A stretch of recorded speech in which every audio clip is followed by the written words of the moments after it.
안녕하세요. 책 읽는 엄마입니다. 안녕하세요. 더워서는 동화작가 소중입니다. 네, 오늘은 소중의 작가님을 모시고 한번 선생님에 대한 생각을 들어보려고 합니다. 감사합니다. 제가 이제 선생님 책이나 선생님의 그런 인터넷 좀 찾아봤는데 굉장히 대단하신 분이라는 생각이 많이 들었어요.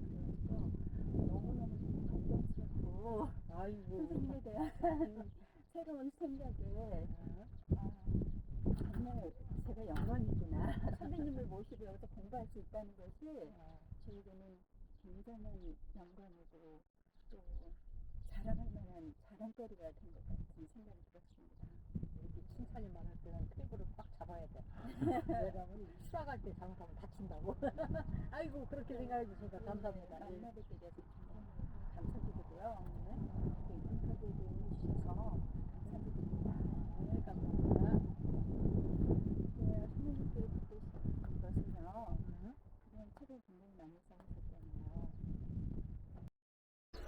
선생님의 작품 중에 특별히 남다른 애정이 가거나 애착이 가는 작품이 있으시면 말씀해 주시겠어요? 그게 마치 부모들한테 어떤 애가 제일 마음에 드느냐 하는 질문하고 비슷하거든요.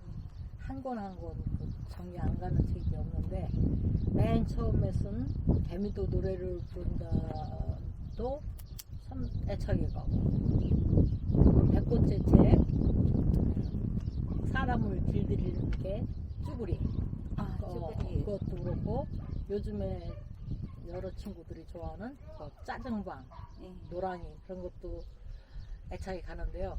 아이들이 가끔 이런 질문을 해요. 어느 책이 제일 잘 썼다고 생각하나요? 하고 질문하는 친구들이 있거든요. 그러면은 저는 다음에 나오는 책이 가장 잘 쓴 작품이다 하고 얘기하거든요. 저는 꾸준히 노력하고 있습니다. 네.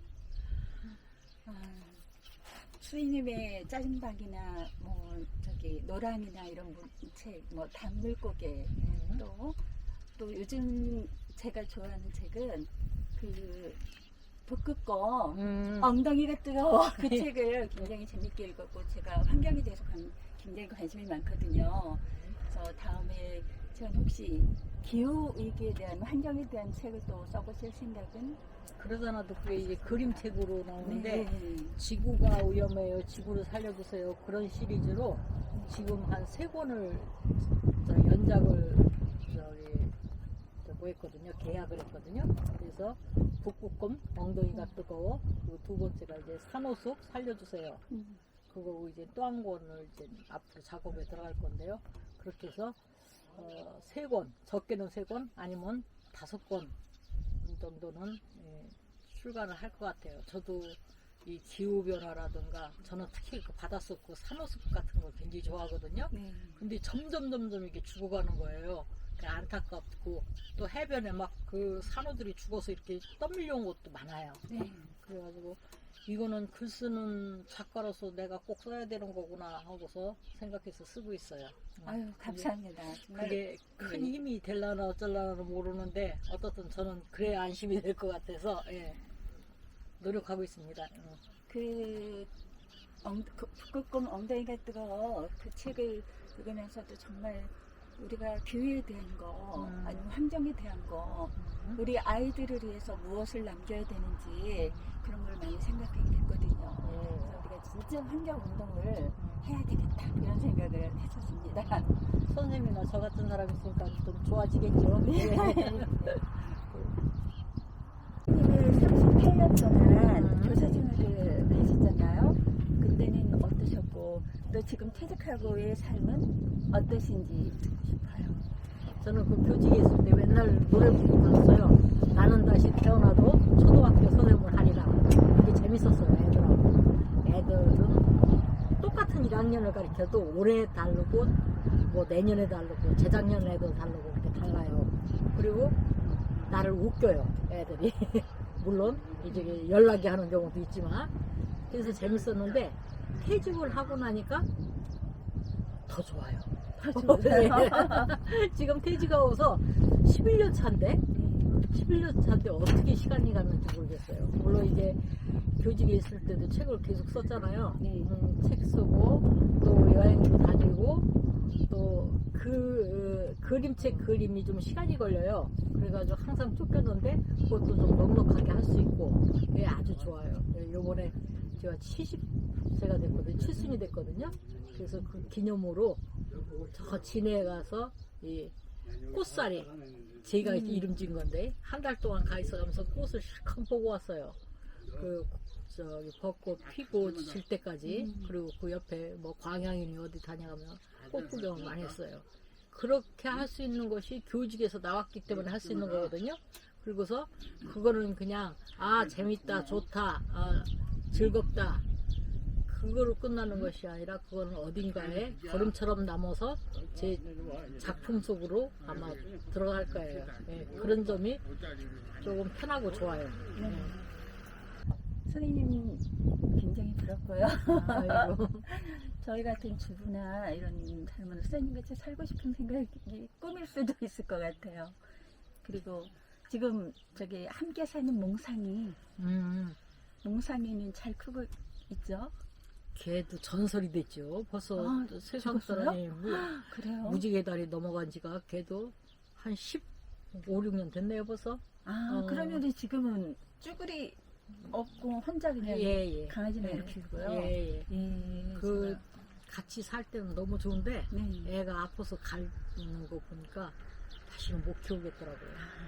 그래도 여지껏 제 작업실 위에다가 묻었거든요. 그래서 산책할 때마다 거기 들여다보고 또 이제 강의를 많이 다니거든요. 근데 걔 사진을 이렇게 보여주면 애들이 막 떠들다가도 쭈구리 사진을 보여주면 애들이 막 소리를 지르고 좋아하고 그래요. 그래서 쭈구리가 지금도 저를 도와주고 있죠.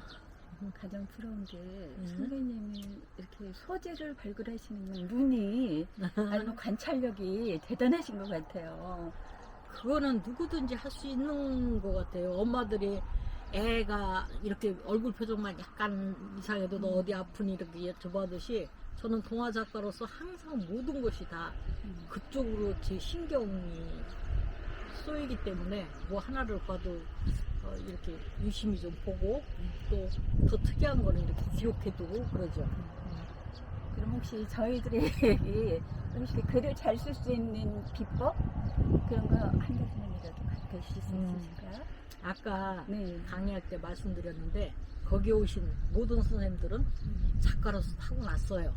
그게 그 타고났다는 거는 글 재주 같은 거는 계속 쓰고 책 읽어보고 그렇게 자꾸 조그만 것도 이렇게 섬세하게 이렇게 뭐 해보고 관찰해보고 그거는 훈련에 의해서 될 수 있는데 바로 그 글을 쓰기 위해서 거기에 관심을 갖고 있다는 거 그건 타고나야 되거든요.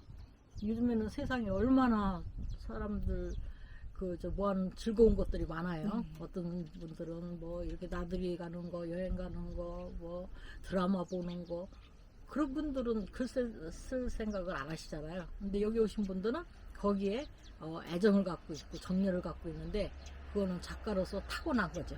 예. 그래서 뭐 이 글은 뭐 왕도는 없어요. 많이 읽고 많이 쓰고 그리고 조그만 것도 주변의 것도 애정을 갖고 이렇게 보고 그리고서 한 가지 더 보탠다면 많이 쓰라고 하는데 갑자기 나는 오늘 동화 좀 써야겠다 시 한 편 써야겠다 그게 잘 안 돼요. 네, 맞아요. 네. 그러니까 일기를 쓰시는 거죠. 일기는 매일 써야 되는 거잖아요. 네.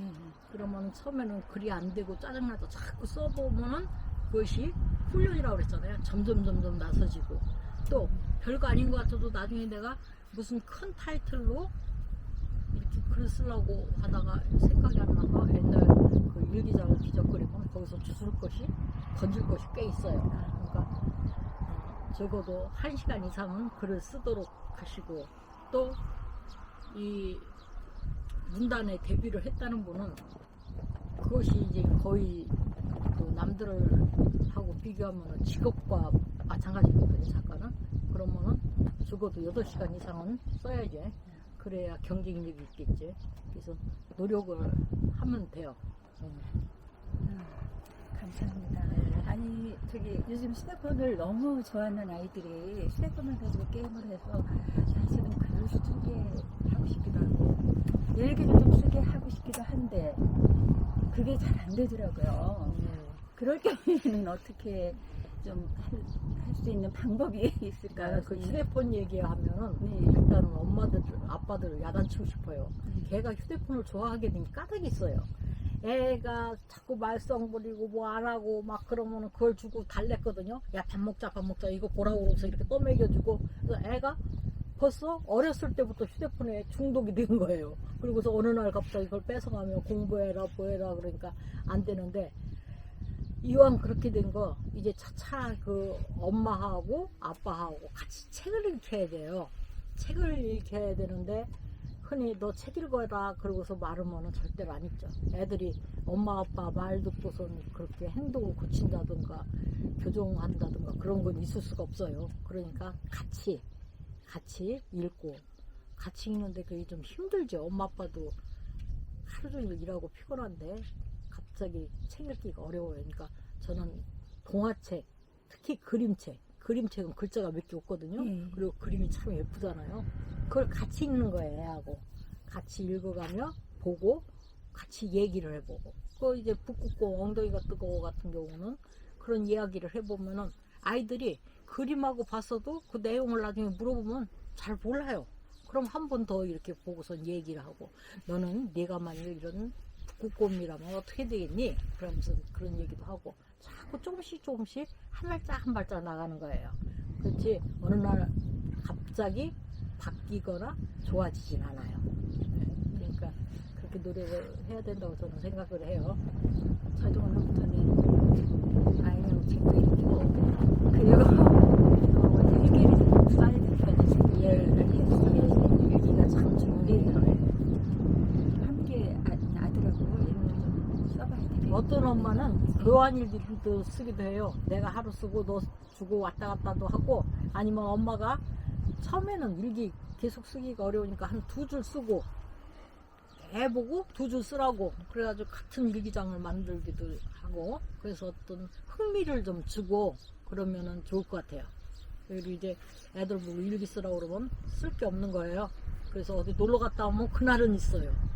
맛있는 거 먹고 나면 그날은 있어요. 근데 평범한 날은 쓸 것이 없다고 그러는데 아까 제가 계속 뭐 사소한 것도 이렇게 보고 관찰하고 그러는데 사실은 똑같은 날이 이 세상에는 없어요. 똑같아도 맨날 학교 갔다 와서 집에 오고 집에 와서 뭐하고 근데 똑같은 날은 없거든요. 그러니까 그 섬세한 것도 관찰하고 이렇게 살피고 엄마 아빠에 대한 애정을 가지고 살피고 그러다 보면은 조금씩 늘죠. 그러니까 그것도 자꾸 훈련에 의해서 필력을 쌓아가는 거는 매일 쓰는 일기가 최고입니다. 예. 감사합니다. 선생님이 생각하시는 동화란 무엇이라고 생각하십니까? 그거를 딱 몇 마디로 말씀을 못 드리는데요. 저희 어렸을 때는 참 놀잇감도 별로 없고 저 뭣도 없잖아요. 근데 집에 책이 좀 있었어요. 행운이죠. 그래서 책을 읽었는데 책처럼 좋은 게 없는 거예요. 그리고 옛날 책은 이렇게 그림 같은 거 드물었기 때문에 조금만 보고 나면은 그 글로만 된 걸 읽고 나면은 상상을 막 하고 있잖아요. 그 나름대로 굉장히 재밌었어요. 그런 것이. 그러다가 그것이 제가 작가가 돼가지고 학교를 참 선생님을 먼저 했죠. 선생님이 되고 아이들하고 생활하다 보니까 아까 아이들이 날 웃게 했다고 하지만 연락에도 많이 했거든요. 그럴 때 이제 일기를 썼어요. 웃게 하는 건 웃게 한 거대로 연락이 하는 대로 그러고서 작가가 됐는데 그 한 가지 좋았던 점은 뭐냐면 아이들이 엄청나게 말썽을 부릴 때가 있어요. 달래도 안 되고 저것도 안 되고 막 진짜 화가 나가지고 폭발할 것 같을 때 그래도 저는 동화 작가이기 때문에 걔를 약간 한 발짝 물러나서 이렇게 쳐다볼 줄을 알게 된 거예요. 그러니까 그거는 나한테도 행운이고 그 아이한테도 행운이지. 그리고 고마운 거는 그 아이들이 항상 저한테 이 글감을 줬다는 거죠. 그러니까 제 일생은 아주 어렸을 때 까만아기 때만 빼놓고는 동화하고 항상 같이 있기 때문에 동화를 한마디로 많이 하라고 굳이 한다면 삶이라고나 할까요? 그러니까 이제 저를 지탱해주는 삶이고 재미고 행복이에요. 네, 그래서 동화 제가 기운 있을 때까지 동화를 쓰고 열심히 쓰고 좋은 글 쓰려고 노력을 하려고 그래. 그러려면 건강이 제일 중요하거든요, 선생님. 예. 건강 항상 지키셔가지고 음. 많은 동화책을 써주셨으면 예. 하고 바랍니다. 예. 저도 그러길 바랍니다. 네, 예. 항상 건강하셔서 예. 감사합니다. 아이고 오늘 만나서 반가웠어요.